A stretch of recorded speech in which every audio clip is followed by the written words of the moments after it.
Preparing the Perfect Pastry for Perfect Ponies with Pinkie Pie by YukoAsho.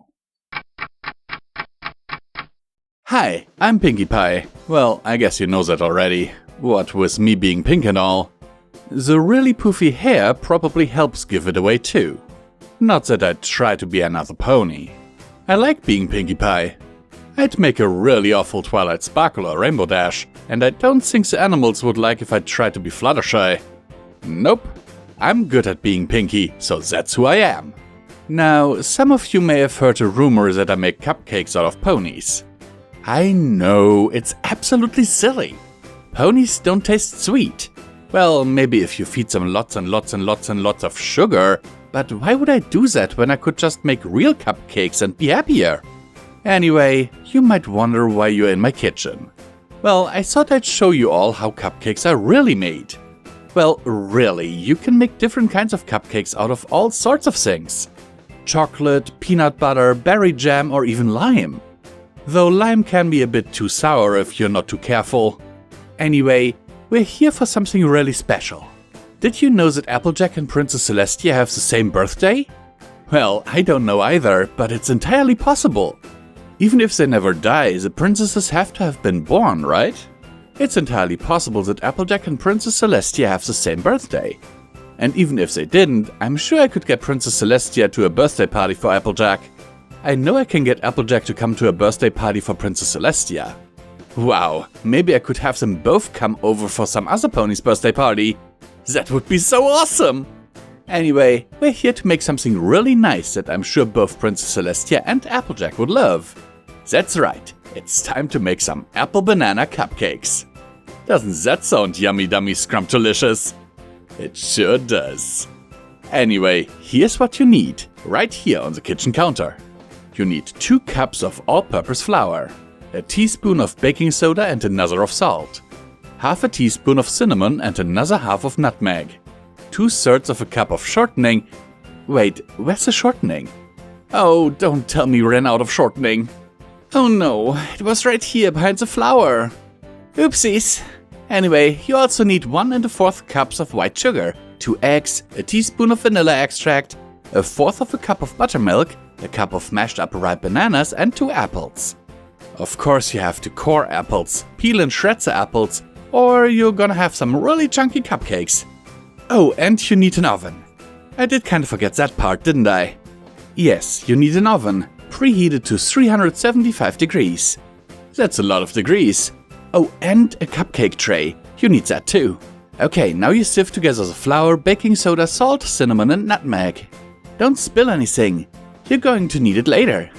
Well, I suppose you could scoop it off the floor, but then you'd be baking apple banana floor cupcakes, and that doesn't sound nice at all. Okay, back to the task at hand. You're going to get a huge bowl and mix the sugar and shortening until they're light and fluffy. Next you beat the eggs, one at a time. Then add the vanilla and buttermilk. Then you beat the flour mixture you made earlier until they're incorporated. Now you want to slip in the bananas and apples. Now we have a giant bowl of cupcake batter. Yay! Put the liners in the cupcake tray, then fill them each about half full. That should be enough for 24 cupcakes. Now slip them in the oven. Be careful to be outside the oven before you close the door. I forgot that part once. I had burns in places I didn't even know I had by the time I was able to open it up again. You know how hard it is to open up an oven from the inside? Anyway, they should be probably cooked in about 20 to 25 minutes. After that, you just take them out, let them cool, put some frosting on them if you like, and there you go. Apple banana no pony cupcakes. Anyway, I hope this was a fun and educational look at cupcake making. I hope you enjoy your cupcakes. Princess Luna stared at the party pony in amazement as she absorbed all of Pinkie's instructions. She had, of course, heard the rumors and had come to investigate, but didn't put much stock into them herself. It was actually quite amazing how, underneath the cheerful facade, the party pony had really taken the accusation to heart. Well, she said softly as she rose from her haunches, that was quite the edifying experience. Wasn't it?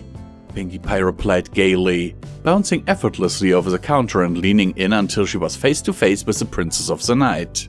Why not stick around for a few moments and enjoy the cupcakes when they come out? Well, that's a generous offer. Luna spoke sheepishly. But I really must be going. It's just a formality, but I have to make sure no ponies... Headcount completed. Her guard captain, Aegis Shield, barked as he entered unceremoniously. All residents of Ponyville accounted for. Oh, of all the times to report in. Luna groused internally. Her captain had been selected precisely because of his dedication to his work, but he had this annoying penchant for showing up just when it was least convenient. She turned her head to look at him and forced a smile. Very good, Captain, she complimented through gritted teeth. I assume Cloudsdale is being checked? Also done, Aegis curtly replied. I sent a detachment to perform the headcount up there, and they assure me that there are no missing ponies there either. Very well, Luna said, a bit more sternly than she'd like. Good work, Captain. Yay! Pinkie cried out as she reached around and hugged the princess and captain as though they were the closest of friends. Cupcakes for all! Luna simply sighed.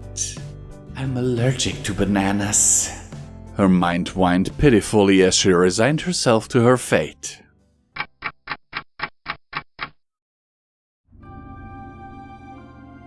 We here at Pony&Wolf Productions thank these amazing patrons of ours for their monthly support, without which all of this would not be possible.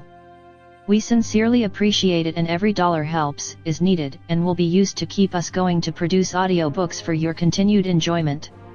It is, now more than ever, important that you support your favorite creators if possible, due to YouTube changing in a way that is not very friendly to content creators.